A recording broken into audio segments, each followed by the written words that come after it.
back to the Mindful Journey. I'm your host Pragya, and today we are exploring something that feels both timeless and urgent, the world of children's imagination and mindfulness. Think back to when you were a child, the way a cardboard box it could become a rocket ship, or how lying under a tree could feel like entering a whole new universe. Somewhere along the way, many of us traded that wonder for deadlines, routines, schools, classes. But what if nurturing imagination is not just child's play? What if it's a doorway into resilience, creativity, and even emotional healing? My guest, Trey Tijerina, knows what it means to challenge systems, disrupt norms, and build entirely new frameworks for growth. With a background as diverse as entrepreneurship in blockchain, cybersecurity, education, and psychedelics, he's now turning his energy towards something deeply personal and universal, helping children access mindfulness and imagination as tools for navigating life. This conversation, it is not just about parenting or teaching, it's about all of us. How we hold space for children and how we might reclaim a little bit of that magic ourselves. So, let's dive in. Thank you, Trey. Thank you for being here. Thank you so much for having me. This is going to be an awesome conversation. Yes, I hope so. So Trey, you've spoken about building frameworks that challenge legacy systems, right? So when it comes to children, what does mean mindfulness? What does it really look like in practice? And how do we make sure that it does not just become another curriculum box that they have to check off? And what is mindfulness for them, and how does that look like to you? Yeah. So these are extremely important questions to me. And when I became a father almost a decade ago, I really started diving into myself and to the questions you're proposing and even, bigger questions on top of that. And they all related back to how was I going to raise my daughter? How was I going to teach her? What was I going to pass down? What kind of frameworks was I going to pass down? How did I want to be so that she would observe me being and be more like me? And so those were all questions and ideas and frameworks that I've dug into and expanded on and explored. And so at the heart of your question, I'm gonna take the answer just from a high level approach, and then I'm gonna get into the weeds as if we were both children. So the high level approach is my belief is that we are the creators of our universe, of our realities. And in doing so, there are two things that really come together in order for that creation to be made, and that is imagination and feeling. And you can have the imagination with the feeling, and ultimately your circumstances around you will reflect that imaginative feeling. And when we're children, when we can think back to being children, imagination was something that just was so expansive for us as children. We could tap into it. We felt more like we identified with our imaginative scenarios much more than we did reality. We could, often be described by adults as we're just in our own heads or we're in our own imagination, which was quite literally what was going on. We as children oftentimes will feel our imaginative actions much more than we will feel or resonate with the feeling of our current circumstances. Depending on what kind of stressors you had as a child or what kind of environment you were raised in, some of us as children learn to go into our imagination so that we could escape reality. We could escape our current circumstances. And then we, in a sense, programmed ourselves to feel our imagination as children much more deeply than we did our current circumstances as children. The reason I propose it that way is because our imagination is, as children, often our imagination is okay going unchecked. But I would propose the idea that most children who are adults in today's time, their emotions most of the time went unchecked as children. And what I mean by unchecked is without form, without frame, without challenge. And so as adults, the more that we learn about our emotions, we can actually be honest with ourselves and realize that our emotions, although they may be signals, they may not actually signal a reality or a truth. And so, there's plenty of books that talk about this, that our feelings can be liars or our emotions can, not always tell the truth and things like that, which is very much the case. As it relates to children, I think a lot of the times where we as adults will trace back some of our limiting beliefs or limitations is in that period of time when we were children.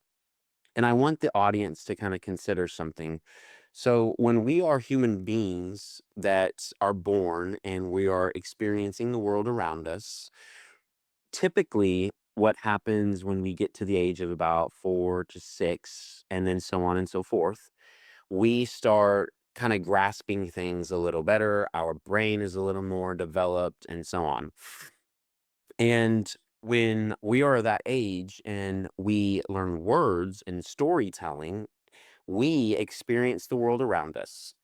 When something happens in our world that is new to us or that something that we've never experienced before happens, we as humans form an opinion or put meaning to that event that happened.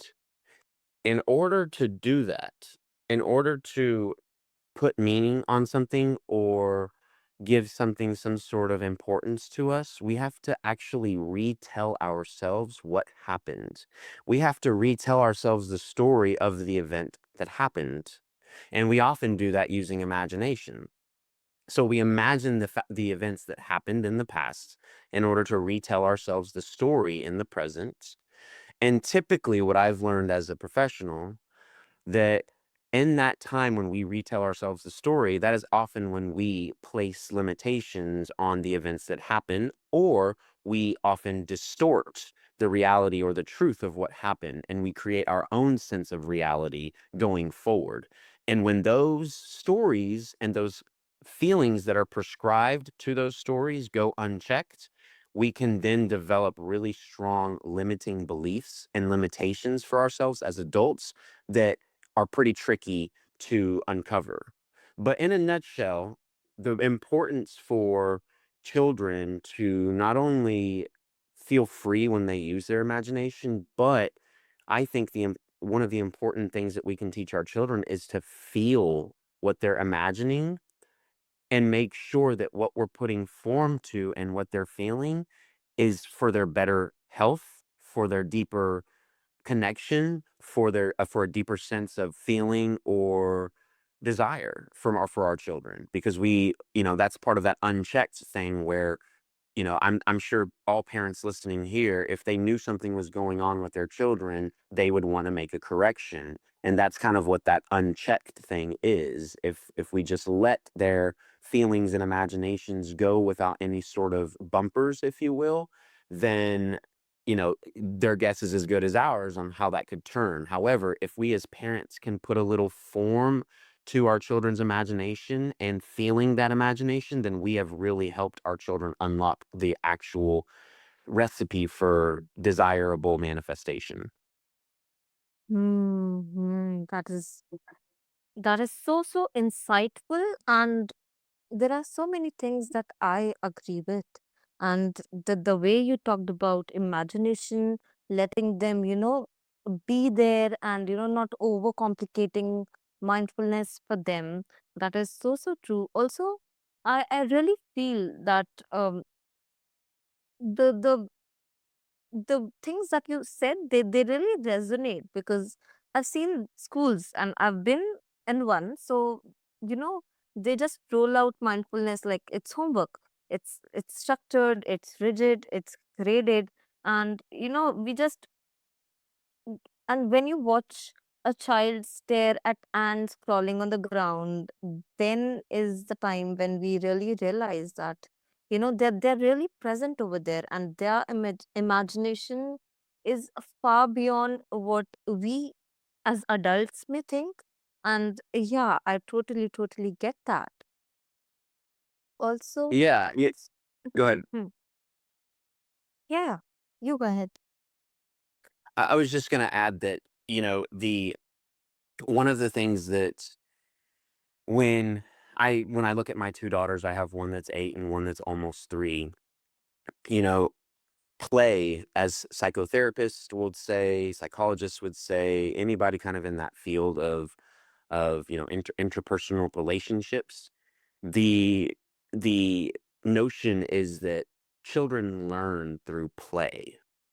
And I think honestly it's time we really start getting a little deeper than that because, there's a perfect example that I'll share with your listeners. And I shared this on another podcast previously, but it really just rings true. My children, again, they're about 5 years apart. And so the way that they play, my 8-year-old might play a little different than my 3-year-old, but for the most part, my 3-year-old can keep up with the imagination games that my 8-year-old has to play.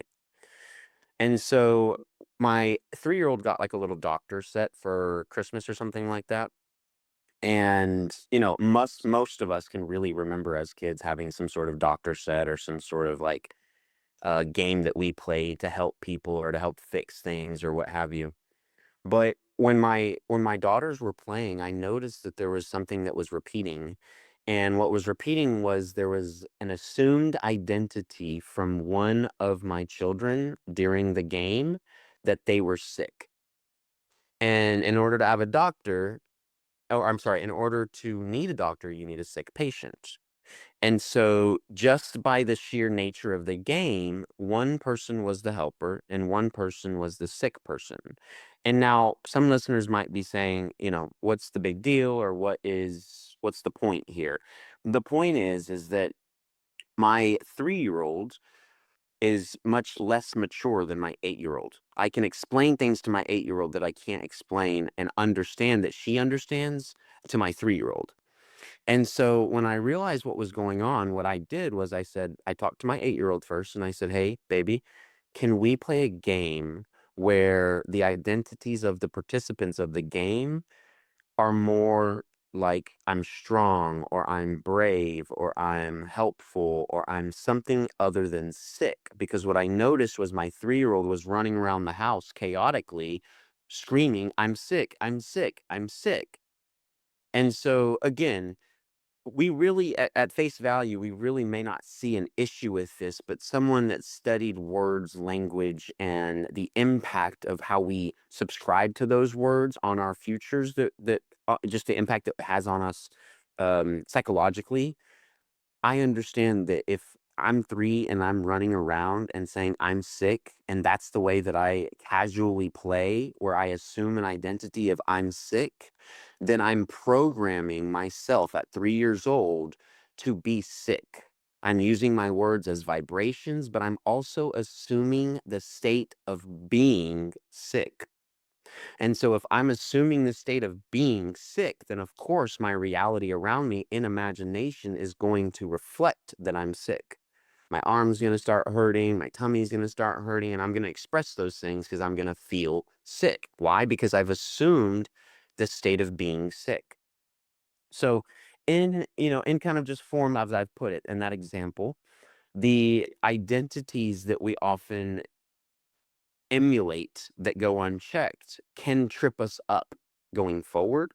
And just as a parent, as a conscious parent, wanting to make sure that I don't limit my children, that my children don't limit themselves, I look for any way possible in my parenting to correct the limiting beliefs or the limitations and introduce or shift to language or ideas that are more expansive and that have more freedom involved. And so, the thing that I've noticed is that when they were playing the I'm sick game for a few months, that it went unchecked. I noticed that my youngest daughter, was having a little more trouble with undesirable feelings, like I'm scared at night, or I'm fearful or whatever it was. And then I also noticed that my 8-year-old, because she would play the I'm sick card too, I would notice that my 8-year-old would complain of her head hurting or her legs hurting and things like that. And so again, it's it may seem like a small little example, but these little moments in time, we have millions of these moments of time, and they are just more nails for the hammer of identity to keep hammering into, to then build that table of identity that is the table face, or the platform is kind of the I am, whether it's I am sick or I am bad or I am whatever it is, whatever limitation it is. And then all of the legs that support that table are all of the things that we either program ourselves with the words and the identities that we assume through imagination, or they are passed down from our environment, whether it's our parents or what other programming is available. It's that kind of programming that's passed down to us that we accept as true. That was so insightful.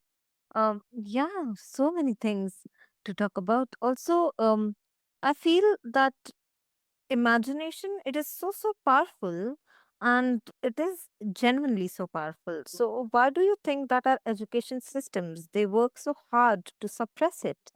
For example, a kid, they doodle superheroes in math class and they get scolded.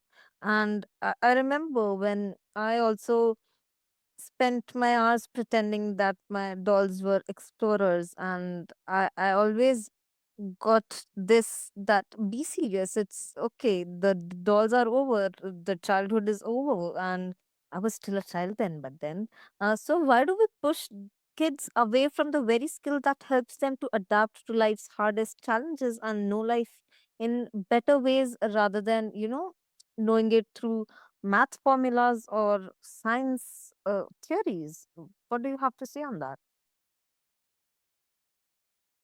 It's a good question. I probably would have answered the question a little differently last year at some point. And, you know, obviously in the introduction, you recognize that I'm someone that disrupts legacy systems, that challenges legacy systems.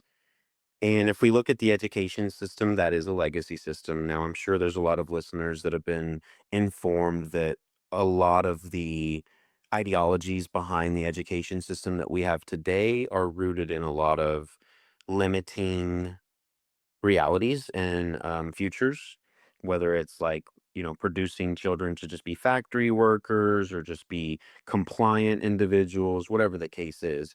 That's kind of the situation that we have at hand. The question really, doesn't prompt that sort of answer. Well, although I would have answered like that, like I said, I would have answered like that a little, maybe last year at some point.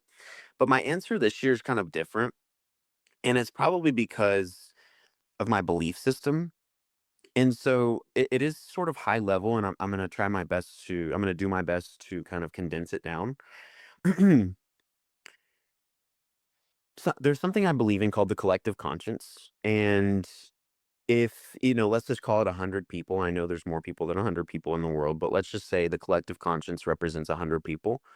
And let's say throughout humanity, we've always had that same 100 people. I know that it's grown, but let's say throughout humanity, we've always had that 100 people. And let's say that through the times, we've may have had more freedom through at the individual level than we have today. And so let's say that it was 60% free people and 40% people that weren't free internally hundreds of years ago. And let's say today that it's the inverse. Let's say that there's 60% people that are not free and 40% that are free internally. And again, these are fictitious numbers. These have no kind of truth to them. I'm painting a picture. And so again, let's just imagine this collective conscience. If it is over 50% on the not free side, then the external environment around us will have systems that are oppressive, systems that resemble tyranny, systems that keep us trapped or enslaved. And let's say throughout time, when we had the times of more people that were free at the individual level, whether it was 51% or 60% through the example, let's just say we had more people than not in the collective conscious that were free than were not, then I would argue that those period of times throughout human history, those represent the times where the legacy systems either are collapsing and being rebuilt, or the legacy systems are pivoting or reforming or rechanging to resemble more of a free society, more of a by the people for the people type of thing. And so as that belief system, again, it's a very big one to believe, but as that belief system's really seeped into my core more and more every day, the way that I see things is through patterns and through cycles. And right now, through the age of technology and social media and digital content, I'm seeing a shift in the collective conscience because a lot of people agree when someone might say, "Oh, people are waking up to the truth," or people are waking up to there's something else out there, and it's happening at a very alarming rate where a lot of people are talking about these kind of freedom quests or personal identity adventures or what have you, the dissolving of limitations, however you want to frame it. But the idea is that we are going through another pattern in human history, another cycle in human history where I do believe the collective conscience is leaning more towards we're working our way more towards individuals are more free at the individual level than they are less free. And so I do think that it lines up with exactly where we are in human history because of AI and all of these really advanced pieces of technology that are going to change the way that we operate as humans. I think it makes a lot of sense that we are going through this cycle at the collective conscience because as more people are gaining freedom and are letting go of the programming that keeps us limited and we are stepping more into our spiritual beings and identifying less with our human experience, we are really, as a collective, stepping into and shifting from limitation into creation, into abundance. And I do firmly believe that part of why I'm here and the job that I'm doing and the work that I'm doing by freeing individuals and helping liberate individuals at the spirit level, I do believe that there are a lot of people out there like me that are doing the same work so that the collective conscience can be more free than it is enslaved, so that the legacy systems down the road that ultimately are built by those free or enslaved human beings, those legacy systems can ultimately be more freedom and less tyranny. Does all that make sense? Yes, it does. It does. And there are so many things that you've mentioned, and I totally agree with the education part that you've shared with me. And yeah, I love that perspective. It also makes me wonder if the best gift that we can give children is not simply interfering with their mind, their skills, and letting them live that imagination that they go through. Also, you worked across industries as intense as cybersecurity and as experimental as psychedelics. And now you're focusing on education. So, what lessons from those adult high pressure spaces do you think can actually help children develop mindfulness and imagination into them? And yeah, how do those principles apply here in the education sector? Hmm. The thing that comes to mind is I've spent net worth individuals. I've spent a lot of time with people that operate at a very high level. I've spent a lot of time with elite individuals that just operate at just a very busy level. That's kind of the best way I can put it. And for the listeners, I think to answer your question, sort of indirectly, but indirectly as best as I can. The the thing that comes up for me is in meeting those individuals and having those experiences with those individuals, most of them, majority of them are thinking of the future. They're thinking of the future in terms of bettering it. They're thinking of the future in terms of, they may have a belief that the future is grim or bleak and they want to better the future so that they make a little difference on they make a little difference on humanity doing those kind of things. What I would impose on listeners is that thinking of the future may not seem like it may seem like a wise thing to do, to plan for the future and to be prepared with like a plan A or a plan B. But often what I've learned through my more educational and experiential experiences, whether it's healing or mindfulness or alternative healing modalities, whatever it's been, what I've noticed is that most of those professionals, some of them obviously at an elite level, but most of those professionals realize that the only time that exists is right here and right now. And what I've learned is that those individuals really build a healthy, wholesome, and beautifully intense relationship with the present moment, as if every single moment that's unfolding before them, they relate to that moment as just the most beautiful gift and awesome gift that someone can experience. And I would have to agree with that because there's so much freedom when you are present. And although people that think about the future and anticipate the future can be driven to build things, they're ultimately fulfilling their desire to build those things. And I would argue that our desires actually don't have to be on the other side of struggle and sacrifice and all of these, grinding and grit on hustling mentalities. It actually happens in our imagination much sooner than it does in the reality of our experience. When we have what we have in imagination, we ultimately will have it in reality. And that's where the imagination really comes into play as adults and also children. But everything that we have externally once happened in our imagination, it was once internal.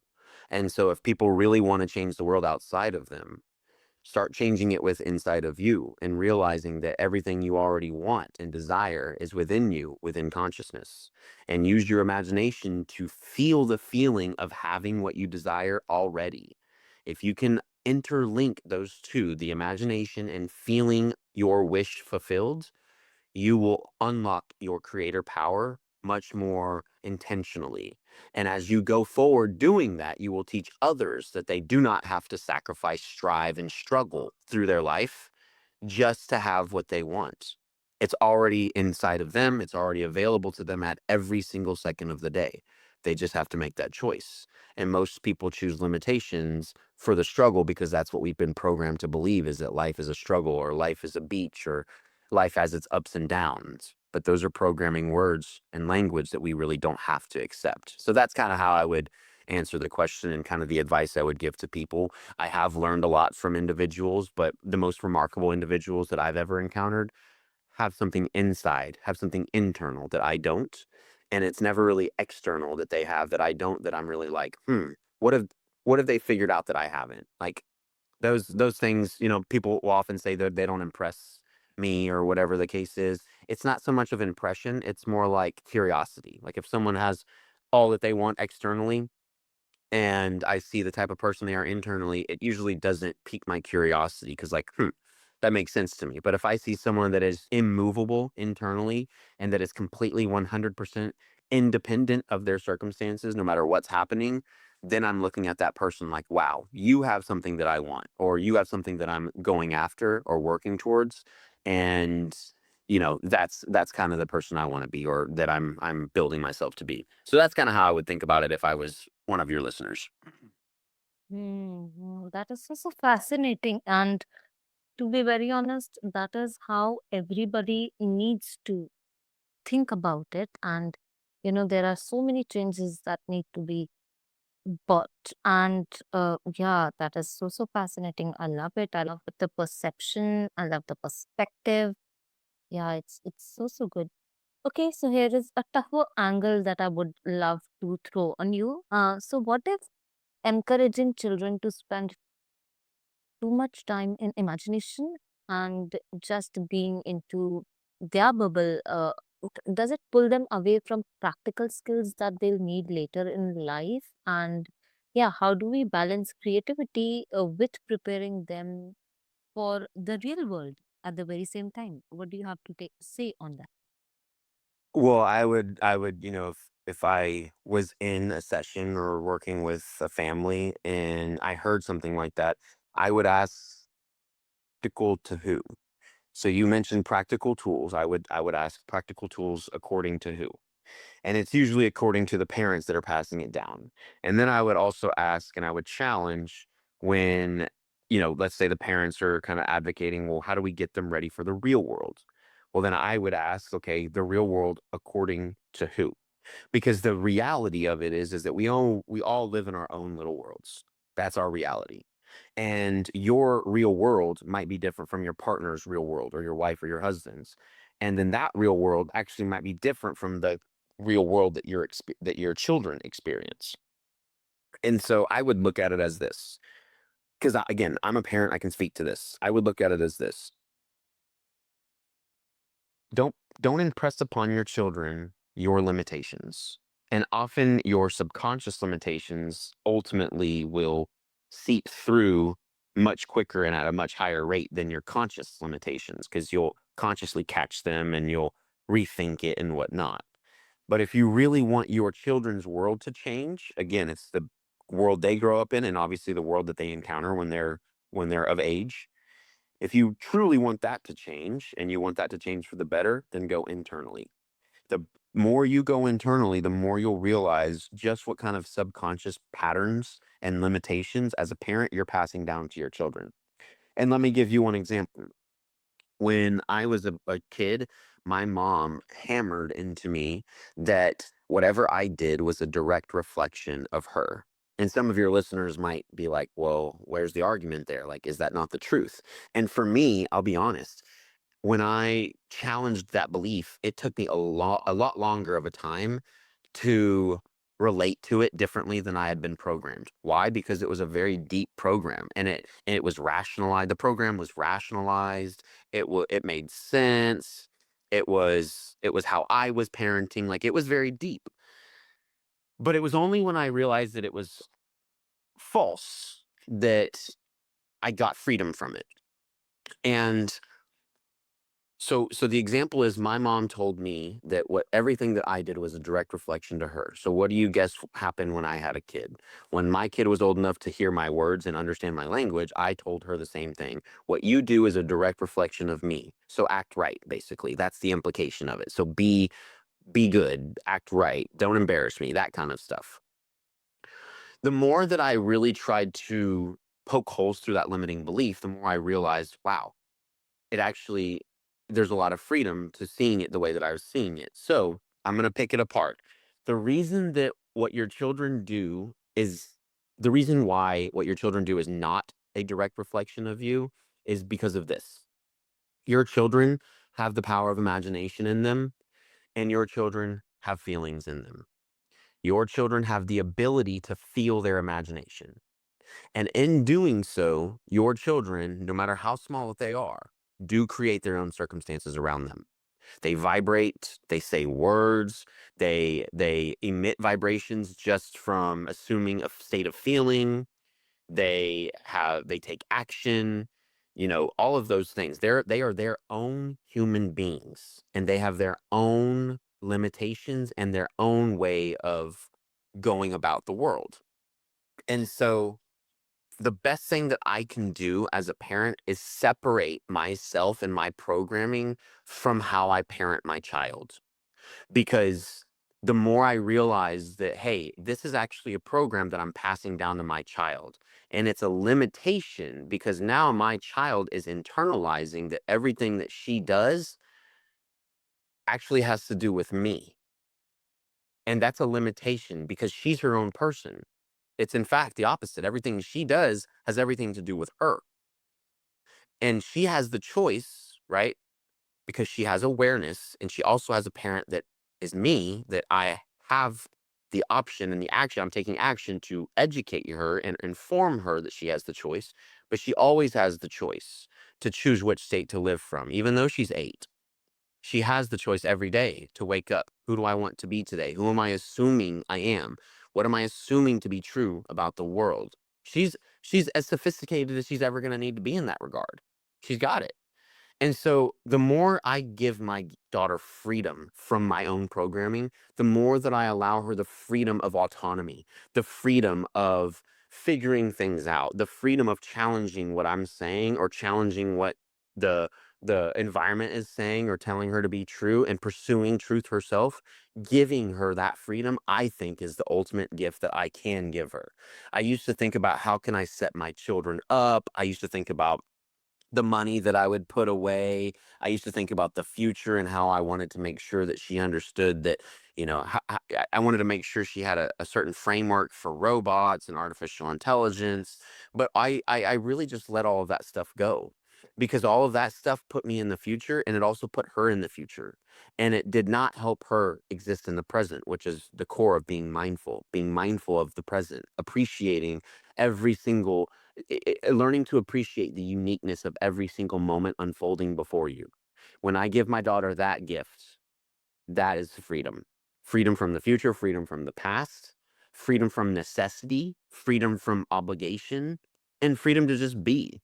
To just be and to know that she has everything inside of her that she could ever need. She's not incomplete and she, doesn't certainly doesn't need anything on the external to make her complete.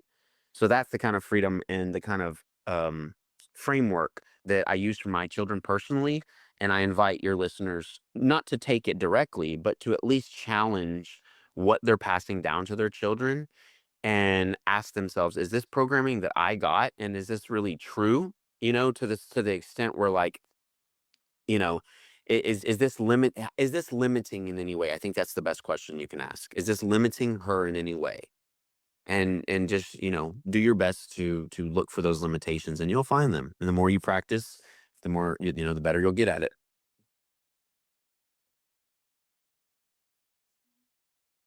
That is again so much. And yeah, it is where it gets tricky, right?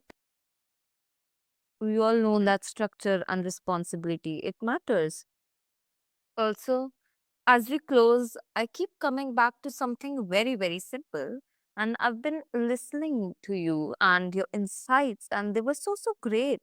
The children, they don't see mindfulness or imagination as separate practices, right? They just live it. They do not know what mindfulness is. They do not know how and where their imagination would lead them to, but they really are very open. They just live in the moment, they just live it.